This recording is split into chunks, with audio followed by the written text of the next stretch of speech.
job on to midfielders? Let's move on. We've spent a lot of time on Yeah, it. we have actually done defenders. Yeah, all right. Well, do you want to pick one out to start chatting about? Right. So team I'm sort of excited about with the Udoji pick is Maddison at 7.5 million, Yeah. 12.4% owned at the moment. Yeah, Spurs have looked exciting in their preseason games. Just some stats here.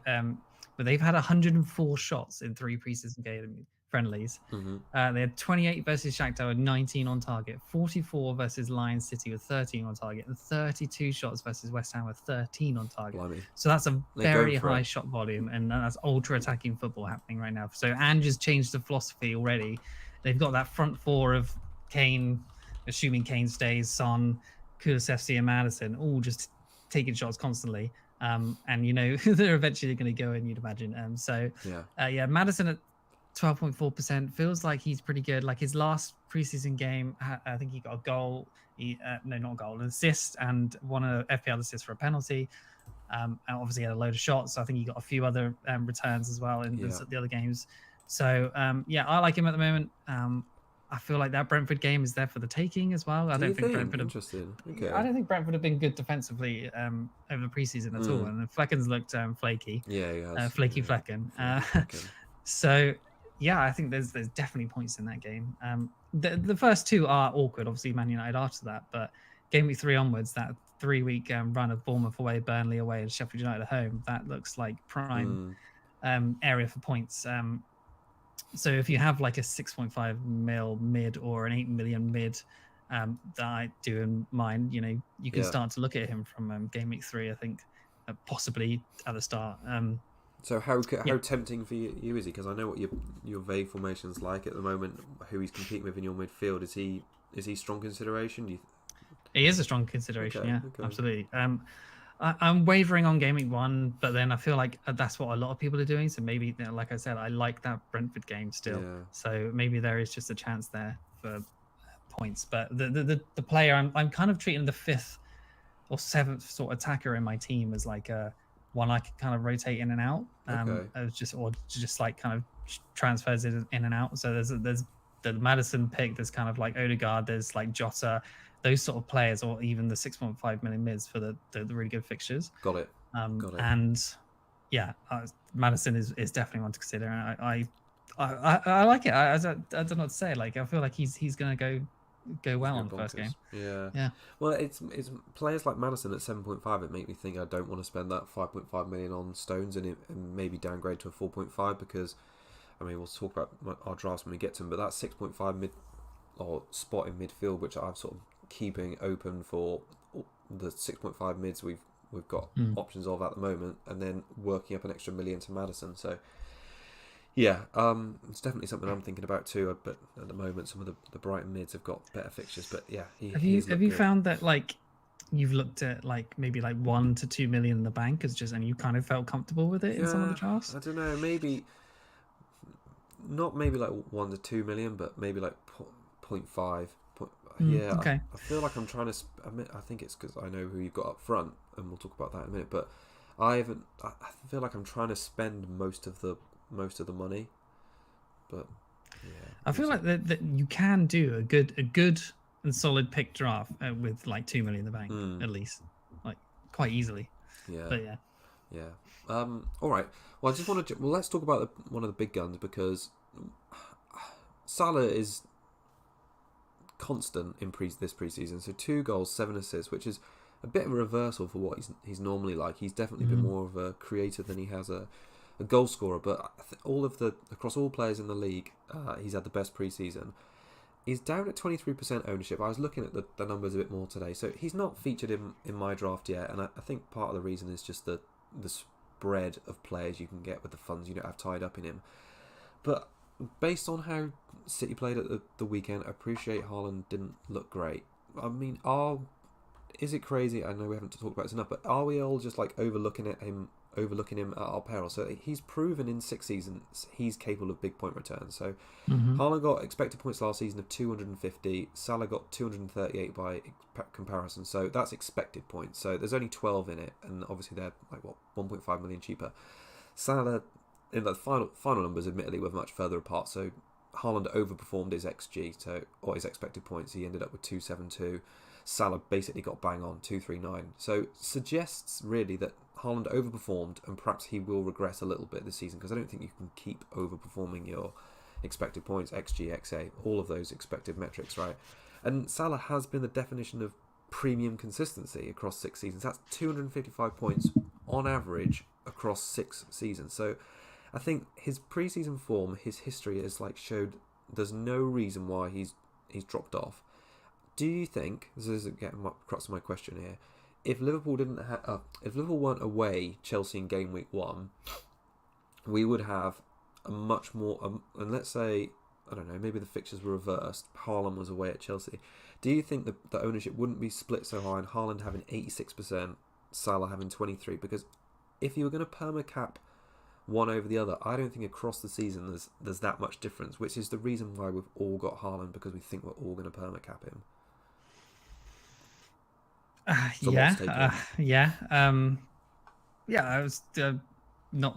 I won't lie that I have considered him. Obviously, he has looked good, but in those games that in the preseason, he has looked like he's kept very wide. Yeah, and he's keeping the width, and they're he got 2 goals, but 7 assists. You don't want 12.5 million for assists, really. No, but you want goals. That's more bonus. I suppose Haaland's getting bonus for his clinical finishing and his lack of chances, but that's just key passes. That's good bonus metric as well. For me, it's something he'll get 250 odd points right for the season, but then you're probably having a 4.5 million defense with him, and what's that guy going to get, 120-ish?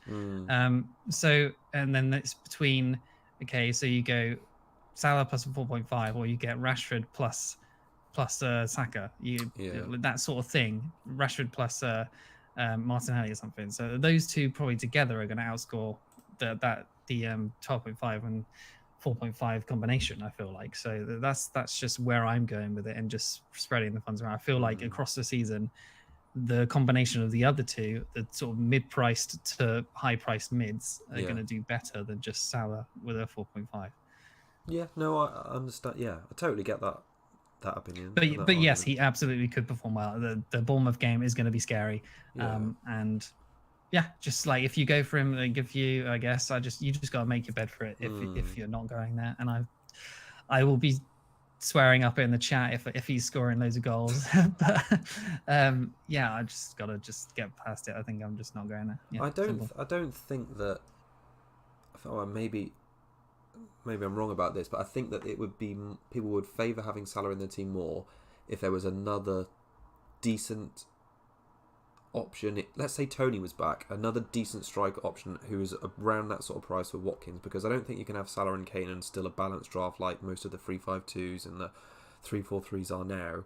But if you had 2 decent striking options who were in that mid-price bracket, you'd feel probably more comfortable having Salah, let's say Watkins and Tony, if he was back, then you would having Haaland and whoever you've got up front at the moment, and then the sort of the 8 to 9.5 million mids, if that makes sense. Yeah, is Harry's saying in the chat as well, we do have transfers, we can get to Salah eventually. We've got wildcard eventually. He's not going to be out of our thinking possibly all season. Yeah, you can target some games, some doubles and stuff. So yeah, let's see. Yeah, no, I agree. All right, who else do you want to chit chat about in midfield? Who've got your eye on? So someone I think people have been overlooking, obviously, is Odegaard. Absolutely. 8.5 million.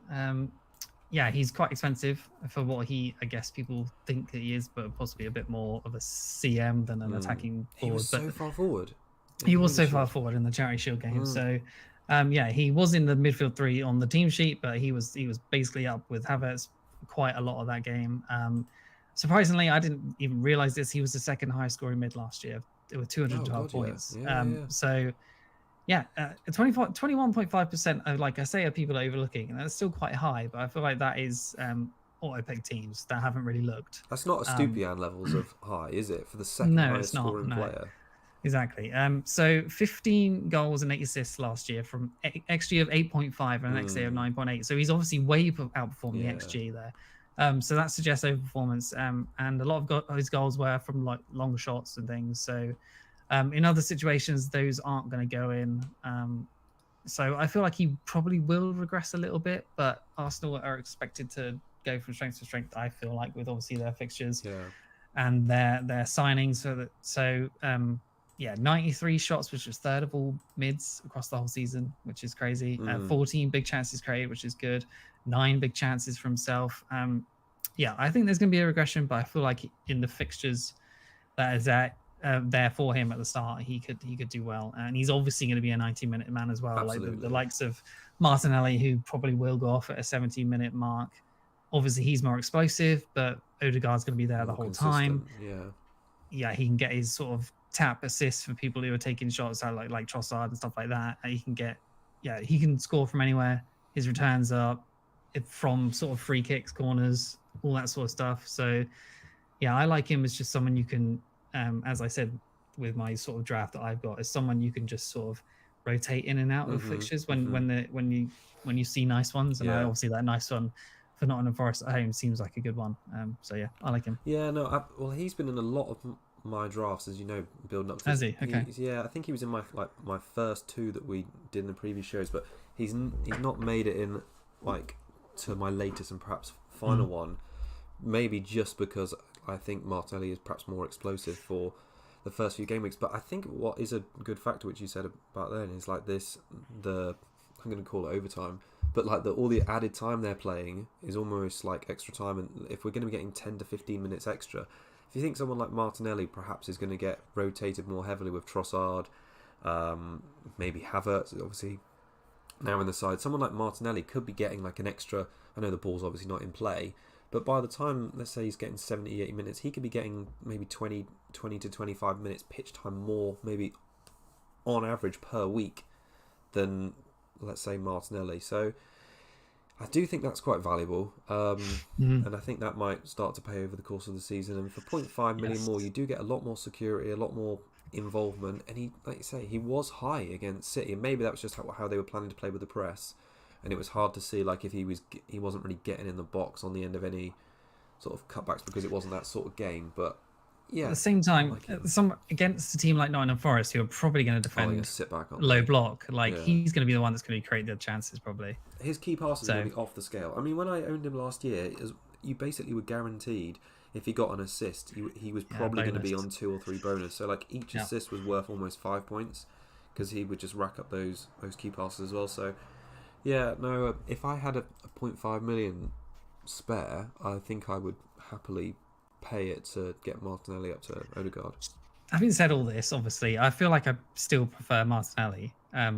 Just for explosiveness in that first game. Yeah, if I was going to pick only 2 of them, it would be Saka and Martinelli. But just at the moment, I like Odegaard just because he is being overlooked. But you just have to make sure that like the fixtures that you get him for, he's going to get returns. Sure. Which is obviously you can't really predict that, but season wide, I feel like he will be lower than likes of Saka. But I guess we'll see. I don't know what to say. No, I think he's almost you're choosing from a lot of different options. I mean, I even just made some notes about Havertz and Trossard off the back of the weekend and how they impacted the team, and I think most notably for me was that Havertz slotted in at that number 9 position and was first choice centre forward, despite the fact Trossard had played there last season and performed well. I mean, maybe it was Arteta saying, "Look, let's see what Havertz is like in this position." But in a game which he was obviously so desperate to win, like he was jumping up and down on the touchline after the first 5 minutes, getting the ref to blow up for every City foul. Arteta really wanted to win that game, make a statement about the start of the season, and to do that, he picked Havertz in that 9 position. We know Jesus is going to be out for, let's say, the first 3 or so game weeks, and 7.5 million. It's if you're looking for an extra 0.5 to a million somewhere, I don't think he's a bad shout. When you compare him with someone like Maddison, let's say, for those opening fixtures, I think Havertz could be a good option. And I know he's like a transfer out because he's not going to be first choice all the time, but yeah, I think he has the potential to do well. I mean, he's not for me, but I'm just saying I think he's potential to be good. I did go there last season and I regretted it. So, okay. And I feel like he'll probably do it again. I just think he's just not a very good finisher, and he just wastes loads of chances. And I don't know if that might impact someone like Odegaard if Havertz is going to keep playing. Not for me. Okay, all right. Well, I suppose Trossard is just a similar boat to that, really. Like, yeah, he's shown. I think of all the Arsenal sort of front line, he is the most clinical for me. Like, he's got such a good finish on him, maybe even more so than Martinelli. So I had a look at his XG to see if that backed up. So he scored 8 goals across the course of last season. 7.5 of them were sort of an XG of 7.5. And yes, he was the closest, if you like, XG to actual goal output of all the Arsenal forwards. So I think it does back up that if Arteta's looking to back one of his players for guaranteed goals, he's someone to go to. And yeah, 7 million. But again, I don't think he's an FPL pick. That's the problem. He's just can't predict that. No, he's maybe a double game week player. Unless someone gets injured, then yeah. Yeah. Any more midfielders to chat about before we? Yeah. So someone again being overlooked. Jota, 8 million. I'm certainly considering him as someone in that sort of 3rd, 7th attacker role as well. Essential apparently to Klopp's pressing system. He said it that he prefers Jota to Nunes for the pressing and important games. Mm-hmm. So I can see him certainly starting the Chelsea game. But I would be worried if he gets rotated for the Bournemouth game where Nunes comes in, where it's less serious, I guess. And that's the game you obviously want him for, the Bournemouth one. So he only played 1,125 mins last year, but in that time he got 7 goals, 4 assists, which is obviously pretty good. Average points per game per start was 5.58, which is 8th across all mids, which is pretty good. And obviously in the game week 30 to 38 last season, that's where he got his 7 goals and 1 assist. He had 20 shots in that time, 9 big chances for himself, 5 key passes, an XG of 4.5. So he's obviously going over that. But and then in preseason returns, he's had 4 goals, 3 assists, which is 7 altogether. 2nd overall out of all players in preseason behind Salah, who obviously got that bunch of assists. I think he's gonna start Chelsea. I feel like. Could he be a good punt for the first 2? Maybe. Will they outperform Chelsea and he starts Bournemouth too? Maybe. But I feel like Liverpool are going to score a lot of goals. Yeah. And Jota has been getting a lot of those goals that Salah has been assisting. So, definitely tempted. Yeah. I like that as a differential of 3.3% as someone who's just going to probably get goals if he's playing. Yeah. And he's kind of like a Foden. If he starts, he's going to get returns. Yeah, absolutely. Well, he's so clinical. I think he's probably one of their. I think he's a better finisher than Darwin for sure. Probably better than Gakpo. So yeah, after Salah, he's probably their most clinical sort of forward player. And Davro in the chat mentions, if not Salah, which Liverpool mid assets would you go for? I agree. I think it's him. It would be Jota. I think because he's been reclassified as well as a midfielder now. That extra point for a goal and clean sheet is huge for him.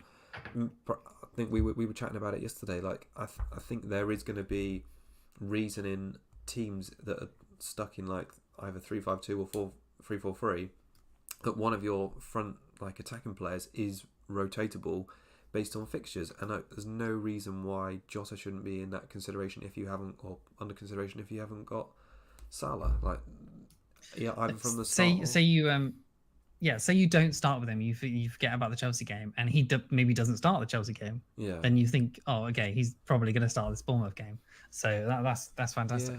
Yeah. No, I like Jota a lot. So yeah, definitely one to watch for me, and I'm sure he'll be in my team at some point this season. He basically started all the games at the end of the season. He played like basically all of them, and he got 7 goals, 1 assist in like 8 games. So that's pretty good. Even when he was injured, coming on the pitch, fouling people, he was popping up and scoring goals in like the 98th minute. So yeah. Harry actually makes an interesting point about minutes as well, because Salah is one of the reasons to get him, because he's guaranteed to play like the full 100+ minutes every game, where some players, maybe even Haaland included, if he's done, let's say, if he scored a goal and assist and City are winning 2 or 3-0, he is coming off. Whereas Salah's the type of player to stay on until 100 minutes if they're putting their foot down and battering teams. So that's interesting point. All right. Was it the Bournemouth game last year when it was 9-0 and obviously Salah got nothing? So there's something to consider. Jota could be getting all those returns. yeah, he could be. Just finally, before we move on 6.5 million midfielders. I don't think you've got one in your team, but who's your like pick, if you like? Because it's a spot in my team I've had a lot of indecision over. Eze, Mitoma, probably my top 2 picks. I'm just avoiding that price point Okay. right now, just because I don't know who is the best. Right. Okay. So I think they are good picks. Diaby, Mitoma, Mbeumo, sorry. Eze, I think, is really good too. Yeah. I think all of them are good picks, but I don't know which one. So I'm picking slightly higher in the price point, so that I can go down to one that sticks out if I need to. Simple as that, really. Yeah, fair enough. But someone said Bernardo in the chat. Andrew said Bernardo. Don't mind. He played at the weekend, and until no, they were interested in Paqueta. I mean, Foden doesn't look like he's first or in Guardiola's thoughts, but he's never been that clinical. And I think it's that classic. It's an important spot, the 7th attacker, and if they've not got guaranteed minutes like I would say most of the City mids have, then. But he didn't show much attacking for it really in the Charity Shield. Like no real shots of a assist or sort of even shots. I don't think so. Yeah. I really like. Who are you preferring? I really like Eze, but at the moment I have Mitoma. I feel like Eze is the classic FPL talisman. So he's playing on that number 10 role. He's on free kicks. He's on corners. He's on penalties. It feels like if Palace are going to win a game this season, he's going to be involved. And he's had a great pre-season. 2 goals, 5 assists. He's looked really sharp. And the goals he scored were great as well. I mean, one of them was fantastic. It was low XG, that whole dribble and finish one. But it was quality. And a player who's like at the top of his game at the moment. I think he's desperate to be called up. I really like Eze. And I think I would have him if Mitoma's fixtures weren't as good as they are. Like 3 home games in the first 4 against Luton, West Ham, Newcastle, away game against Wolves. Perhaps Mitoma hasn't shown as much in pre-season as Eze. He's just got 2 assists. I just think it's so close between the two. I just think it's definitely this is one of the trickiest position in the team. It feels stupid to not have a Brighton attacker for their run of fixtures. Eze on pens as well. I know, Mitoma certainly is not. Yeah, it's difficult. I mean, Eze has obviously got that Sheffield United away fixture. I feel like that is very good. I wouldn't be surprised if he gets a goal assist in that game. Yeah, but then they've got Arsenal at home, Brentford away. I'd say Arsenal at home is difficult. Brentford away, I think, is going to be a tough game as well. I think part of the reason is the team. I feel like because Brighton are a much more attacking team than Palace, there's probably greater chance of Mitoma involvement, if that makes sense, despite the fact that Eze's on pretty much everything. Yeah, no, I agree with that. The rest of the team around him are pretty poor. So we'll see him go into somewhere like, I wouldn't be surprised if City try and buy him in a couple of years. Yeah, absolutely. All right. Should we move on to the forwards and discuss the